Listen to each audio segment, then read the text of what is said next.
Mayong adlaw day guys no, naata karon diri sa Imperial Appliance Plaza sa syudad sa Iligan. Isa ni sila sa nagsupply og mga baratong appliances para sa atong mga balay.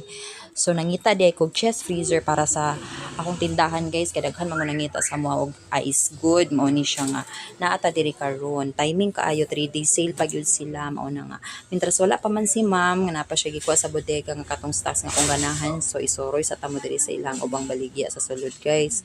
Daghan din sila mga baligya diri na ni sila mga TV nga dagko kayo, mga refrigerators. Kani day nga akong giablihan karon guys, isa ni unta sa akong ganahan pero yayay pud kay ang presyo kay 20,000 manggod kaayo ni Panasonic, daghan kay siya og layers.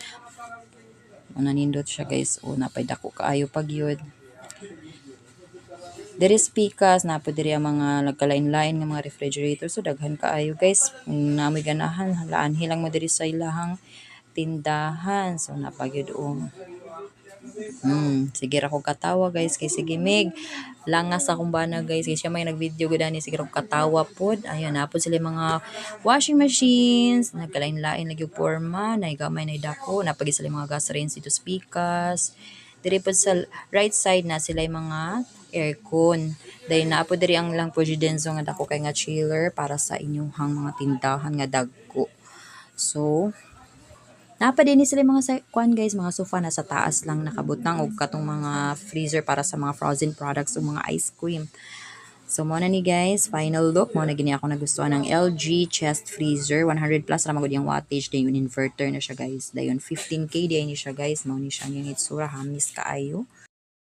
So pila na data karon sa counter guys para mabayaran na nato ang atong ref. Alas 7 gabi na din nila nahatod sa balay guys. So mao na ni siya na nagikaat bang akong sandal nga chiller no. So 3 hours na ko niya siyang giparest. Dayon another 3 hours pag yun nga nag-andar nga wala pa sulod. So nagbuhat na ko daano guys water para ready na ni unya. 60 pieces ra din akong gibuhat guys. Ay abi na ako mapuno na. Mao na din guys after 10 hours ako na ning i-check kung ninggahi na ba ni sila or nag-ice-ice na ba ni sila sa sulod. So mo ni siya guys, so 60 pieces wala ra gina siya napuno guys, wala po nadasok, so wala ra po na og daghan og ayo kay bag-o pa manggod. So guys, mao ra diha ra tataman. Salamat sa pag-watch, salamat sa Ginoo no kay sige nag-provide ni ining tanan. Thank you pod guys sa inyong pagsuporta. Hantod sa sunod. Sayonara. Bye.